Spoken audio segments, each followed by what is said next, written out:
Hello, everybody. We are on lucky number 13. Yeah, that's right. 13th episode of Low Key Track coming right at you. My name is DJ V, here to talk about music that I like, stuff that may be considered a more low key amongst the mainstream, but is not necessarily low key amongst music listeners. But that being said, my goal is to just tell you what I like, what I'm listening to. And if you're looking for new music, want to check it out, if I sound like a good source for you, then great. I appreciate you listening. And ultimately, I just want you to experience music because to me, music is the most special thing in the world. And it is what we unite around, or at least an art form that we can unite around. So I want to talk about Dijon. If you do not know who Dijon is, he is an R&B artist, about I'll say more indie folk R&B. Who's really had I would say past 5 years has had a pretty solid career, but I think he really came into his own this past year with his album Baby. It got a lot of acclaim, a lot of awards, and generally just propelled Dijon amongst hardcore music. I would say pretty hardcore music listeners. I want to get to Baby in a different episode, but I want to talk about his first album, absolutely. He had a video of it. It's basically like a music video where it's more like a 25-minute short film where it's basically him and his producing buddies, this guy named McGee, who I believe is... I personally have not deep dive into him, but I know he has a huge fan base, and he's one of Dijon's biggest collaborators. So I know he's in the video amongst a few other producers and songwriters that Dijon has worked with. And I looked a little bit into Dijon's history as well. He's had quite the history. He's been on Brockhampton, Saturation 2 era. If you were in your early 20s during that time, maybe you heard him. And also he's produced for huge artists like Justin Bieber and has a couple Grammy Awards. Gotta do what you gotta do to stay relevant in the industry. And I think producing for Justin Bieber is a pretty solid way to stay relevant in the industry and also getting yourself leverage to push your own projects forward. So I want to talk about Absolutely and exactly why I love it. Well, I've been a big R&B fan for a long time, but it's definitely felt like R&B's gotten a little bit stale in terms of just who is producing it, who's recording it, and it's gotten very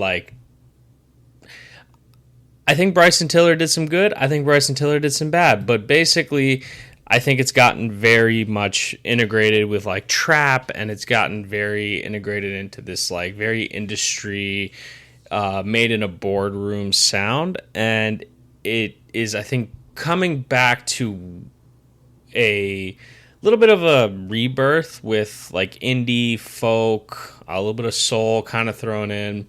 And I think it's kind of having its wave now, and after everyone has gotten a little bit tired, I think, of that trap soul sound. And Dijon's at the forefront, one of the forefront people, I think, for this. I know on his SNL performance, he's had Justin Vernon from Bon Iver in his SNL band, when he was doing the live performance. So clearly the man loves indie music. He loves folk. He loves soul music as well. And he's grown up on R&B legends. He's definitely heard Bilal. He's definitely heard D'Angelo. He's definitely heard Maxwell. And he's definitely gone through his phase of R&B artists that have inspired him. I think definitely Frank Ocean as well, who again is just another myth of a person in his own right, and we'll probably be discussed on another episode. But anyway, getting back into it, absolutely. I think the first thing that I noticed when I first listened to this album, and honestly on subsequent listens, I've been listening to it as recently as yesterday, is that it sounds both very meticulously created and also a jam session. And it has this sort of you just happen to have a microphone in the room while people are making music kind of sound to it. I think that's very intentional mixing, and frankly, I'm for it because I think it sounds very refreshing. It doesn't sound as polished, and it just sounds like a bunch of artists having a good time making music, which is just a beautiful thing to see. So, some favorite songs on this album that I really, really enjoy. Big Mike's the opening track, the I like how you look, like that. Oh, I don't know what it is. That whole just like rhythm it's like a trance almost. He gets us into this hypnotic state where he's just singing very beautifully about his wife and like how he's basically begging for her love, and it reminds you of that 90s R&B singing in the rain kind of lyricism, but also it has a fresh spin on it where you have this this like recorded in a room, distant microphone, almost like you're capturing something in real time sound, and they just recorded it and put it on the album. So I really like Big Mike's for that reason. Another highlight for me is honestly like kind of taking it away, going on a little more of a darker turn, because I think the album is not just love songs. It's also like songs about like frustration with love, you know, like I'm falling out of love, things like that. And I'm pretty sure like he wrote this from the perspective of just he's gone through multiple phases, because ultimately, you know, if you've ever been in a relationship or are currently in a relationship, it's not always, you know, a good day. It's not always happy. Like there's going to be days where you both are mad at each other. There's going to be days where you both are frustrated with each other, and how you respond to it is how well you can move forward with it and continue to grow the relationship. And I think that's kind of what Dijon is doing here, like with some of these songs. My personal favorite of these songs is like Rodeo Clown, because it's one of those things where the way that at least I interpret it is, you know, his wife is going out, she's seeing her friend, she's like, she's being her lively self, and he's, I think, a little bit jealous, but also he's made mistakes, and he feels like, quote unquote, a rodeo, like he feels like a clown almost. And that's one of the things that is I think kind of separates stuff, because it's not toxic R&B. I think that's one other thing with like the trap soul sound. Like it's not just being toxic for the sake of being toxic. Like it feels like there's a lot of like reflection, and there's a lot of introspection within a lot of these songs, and it's him trying to look within and trying to figure out what is maybe wrong with him and trying to fix that for the sake of the relationship. But also he wants her to also do the same, because it is kind of a two-way street. And that's one thing I really like about this song. On top of that, I gotta go. I mean, it's his biggest song based on just streams alone, but I can see why. The Dress, just a gorgeous, gorgeous love song that is clearly rooted in some sort of core memory of of his wife getting ready in the morning, or getting ready to just have a good day or go out, and the lyricism just about the dress, and just her as a whole it's very inspired from Dijon. It's clearly coming from a place of just warmth and gratitude and romance, and just a genuine like infatuation with his wife.